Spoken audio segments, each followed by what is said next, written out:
Supply-Web aujourd'hui, c'est 150 clients, e-commerçants, qui sont en France et à l'étranger.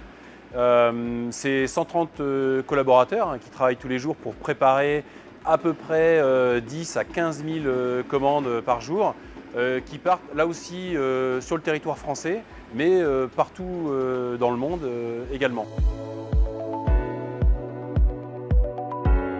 J'ai créé Supply-Web en 2011. À l'époque, le e-commerce était en plein essor. La croissance a été rapide depuis le début, puisque le taux de croissance du e-commerce depuis 2011, c'était en moyenne 15 points de croissance par an. Et en fait, c'est un phénomène qui s'est accéléré pendant la période Covid. Entre le début du Covid et la fin du Covid, Supply-Web a doublé son activité.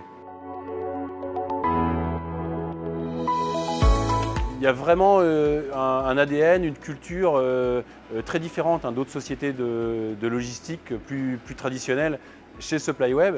C'est lié, je pense, à mon parcours, puisque moi j'ai fait des études de finance et je ne suis pas du tout issu du milieu de la logistique. Ce qui fait que quand j'ai appréhendé ce marché-là, je me suis plutôt attaché à écouter les prospects, les clients, pour bâtir une offre à la mesure de leurs attentes, de leurs besoins.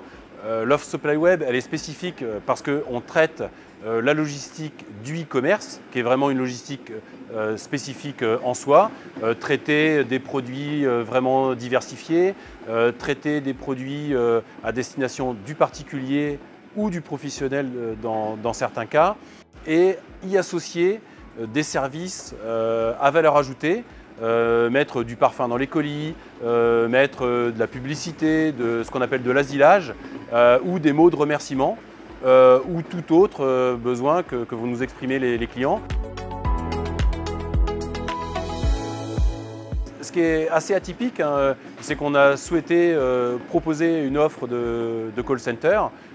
Donc concrètement, les clients finaux, donc les consommateurs, les personnes qui ont acheté sur Internet, appellent pour des raisons différentes. Et donc on apporte une réponse à travers un call center. Les gens appellent, écrivent des mails, et ça permet à la fois à nos clients d'apporter une réponse, une écoute à l'acheteur. Et pour moi, en tant qu'entreprise, ça me permet de proposer des services à valeur ajoutée et de rajouter du chiffre d'affaires à un mètre carré équivalent. Les sujets RSE sont vraiment des enjeux dans la période.